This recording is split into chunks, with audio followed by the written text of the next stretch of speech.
Hey guys, Midwest Perker here. I am so excited. My name is Dave. I'm an RN, father, husband, reseller. I make these videos for YouTube, what sold, how to source, how-to videos, mostly what sold videos to help people out new to reselling. Glad you're here. Welcome to my channel. If you're a regular viewer, thank you for coming back. And if you're a new subscriber, welcome. This is Joey, my CPA, if you don't know him. So I like to make these videos to help people new to reselling. It's very frustrating to waste money and resources and time and storage space buying things that just don't sell. You want to know what's actually selling, so that's why I do these videos. So I show you what I sold probably in the last week or so, and I tell you what I paid for it, where I sourced it, what it sold for, and how it shipped. This is very helpful, especially if you're new to reselling. Got my favorite Arnold t-shirt on. So I'm going to talk about the 7 items I've sold, and at the end of the video are 2 bonus videos. And I don't want to forget to mention I have a second YouTube channel called Midwest ASMR. Check that out. It'll be linked down below in the description. If you don't know what ASMR is, there'll be a link describing that too. I had to pause the video because my dog Max just popped his head in here. So yeah, I was talking about ASMR. Check out the link down below. It's basically calming, relaxing videos with sound, sometimes not sound, forest sounds, rain, snow falling, fireplaces, just something to play in the background while you're doing other things. Some people use them to help them sleep. You put earbuds in and it helps you fall asleep. So check that out down below. I would appreciate it if you subscribe and check out those videos. I have 2 right now, but my plan is to make a lot more. So it's a long story, but I'll keep it short. Me and Mrs. Midwest basically sold our house and moved into a new house. But in the meantime, we stayed with in-laws, and I put my eBay store on time away for 7 months. That's right, I'm just a part-time seller. I don't rely on this as my income. Like I said, I'm a full-time RN.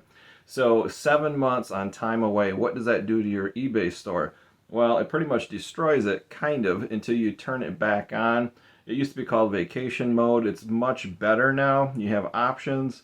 I turned the time away off and boom, sales just started happening. So listing a couple times a day, maybe once every 3 days, end listings and sell similar to refresh them. Some of them were old, like from August, so I refreshed them.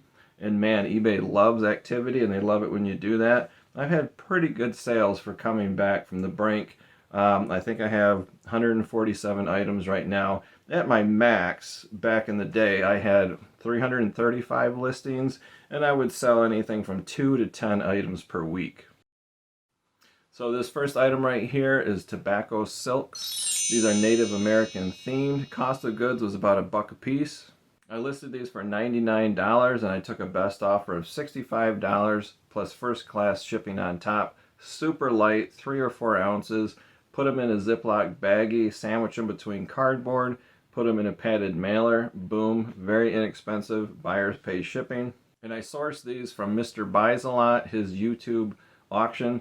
If you don't know Mr. Buys a Lot or Brian Davis, he has a YouTube auction. I believe it's still Tuesday, Wednesday, Thursday from like 1 p.m. to 4 p.m. So if you need a source from home and you want to check that out, very reliable, very ethical guy.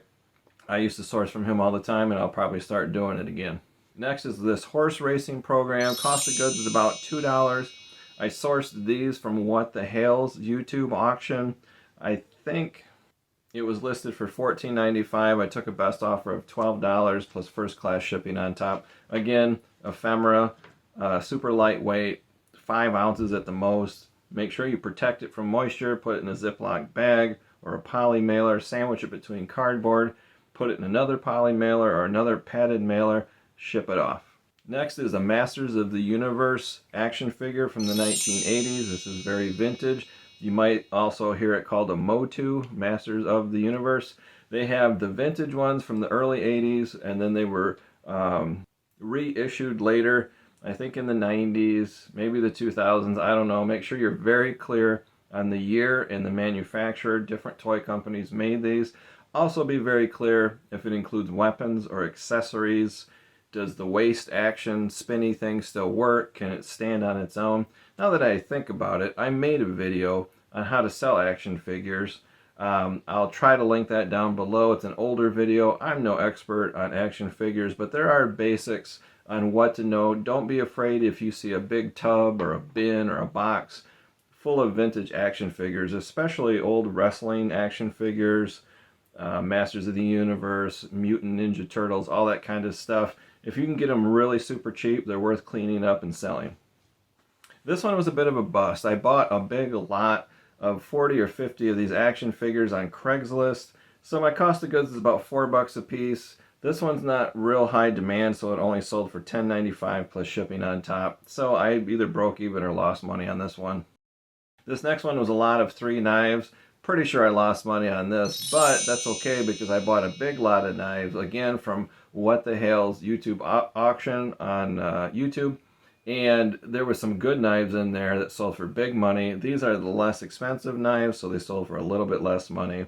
The kind of knife that Joey would carry every day, you know, the cheap ones.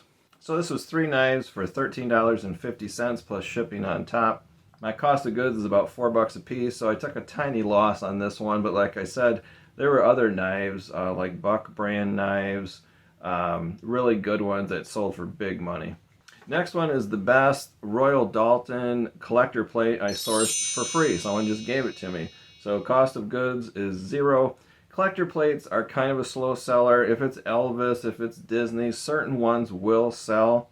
This one I was surprised. I've had it for 2 years, and when I turned my store off of the time away, this is one of the first things that sold. I was shocked.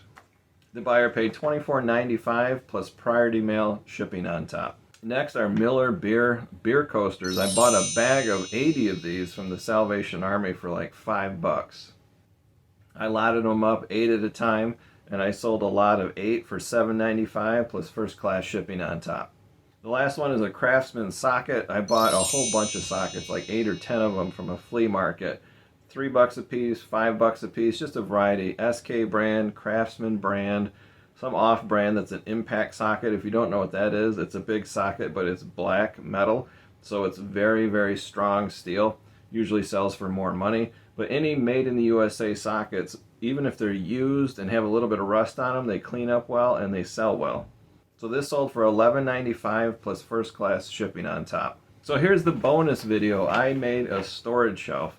I had to make a storage shelf. I have a big garage, and the whole wall I had covered in totes and boxes stacked from floor to ceiling. It's kind of like Jenga or Tetris. It's a little dangerous because those totes and boxes, they will get squished. Even if you put the heavy ones on the bottom and the moderate ones in the middle and the lighter ones on the top, you just can't stack them forever. They're going to give way. So I had to make like a storage shelf. So what I did was I repurposed an old bunk bed. So I like to recycle, repurpose, reuse, reduce, all those R words. And it was the frame of the bunk bed that we're not using anymore. It's great lumber. So I just took it apart. Had wood screws, and I just pulled it apart. So here's a before picture of what my storage area looked like. So basically I'm going to go through these steps really quick. Joey was no help because he has no hands. So he's supervised, and that's about all he can do. So he has no experience either, so he's not much of a supervisor. Yeah, I'm sorry, bud. It's just the way it is. So the first step here is you frame the top. This is going to look like a workbench when you're done. Now normally I would buy a bunch of 2x4s and make storage shelving, like 3 or 4 levels or 3 or 4 shelves, but I'm recycling or repurposing this bunk bed frame, so I can't really do that, and my cost of goods is absolutely free. So it's not going to look the way I want it to look, but that's okay. It's going to end up looking like a workbench, but it still works. So after framing the top, cut the top from plywood, which I had an 8x10 sheet of plywood. You cut it to the right size and you attach it to your little frame. Next, you flip the whole thing over and you cut 4 legs. Then you attach the legs and you flip it over and you're done.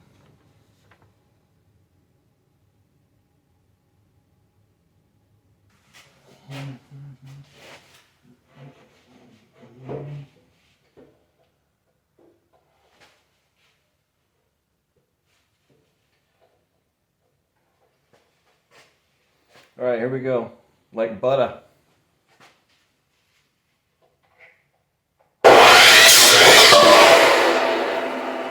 That's how you do it. All right, there's the finished product. Scrap wood repurposed from a bunk bed into a shelving unit. It's hard to appreciate how long this took. This took 3.5 hours. But there she is. It's just a basic wooden box with some legs. Heavy stuff down there on the bottom, like the super heavy stuff. And then on top of this shelf, if you want to call it a shelf, it looks more like a workbench. The gray and the black and the yellow, those are the heavy ones. And then in the middle, they're kind of, I don't know, 10, 20 pounds. Stuff on top is super light. I mean, they're like 5 pounds. There's like nothing to it. So don't worry, it's not going to be a Jenga tower that tips over. I go from heaviest on the bottom, lightest on the top. So that's it, guys. That's how you build homemade shelves for your eBay inventory. It took me 3 hours, maybe 3.5, I don't know. All scrap wood, some old bunk bed. I'm exhausted. It's, I don't know, 40 degrees outside, 55 in this garage because it's an insulated garage. It's not even heated. It's just by osmosis, I guess, from the house, and I am sweating. All I got is this hoodie on, and I am just sweating. I'm going to go inside and have some ice cream. And, come here, Max. Come here. Come here. He was a big helper, aren't you? Let's see if we can get him on a bit. Max, what you doing? Yeah, he's a big help. Big helper. All right, guys, thanks for watching. I appreciate it. We'll see you next time. So that's the video, guys. I appreciate you coming back. I appreciate you being patient and waiting. I'm so glad it's been like, I don't know. My last what sold video was April of 2021. Wow, it's been a long time. Thanks for being here, guys. Enjoy the bonus videos. One more bonus coming up. Thanks for being here. We appreciate it. See if I can do this one-handed. You ready? You ready? Ready? Go get it. Good boy. Okay, drop it. Drop it. There you go. It squeaks, doesn't it? I like this little tool because then you don't have to touch the slimy ball. You ready? You ready? Here we go. Go get it. Uh-oh, going under the slide. He's so smart. Come on. You know, you could walk back. You don't have to run back. All right, don't kill it. Here we go. One more time. There we go. No touch fetch. I love it. You ready? You ready? Here we go. Oh, I hear a bird out there. Go! He biffed it into the swing. You gotta pay attention. Good boy. Yeah. That was a swing. He probably doesn't know what a swing is. He's never seen one before. Where's the ball? Okay, one more time. You're gonna have an asthma attack. You can walk back, you know. All right. Let's see how far we can go this time. You ready? Go way out there. Go get it. Woo-wee. There he goes. That's about 150 feet. Don't go in the woods. Here he comes. Good boy. All right, drop it. Drop it. All right, Max, say hi to my audience. How you doing? He's exhausted already. Yeah, such a good boy.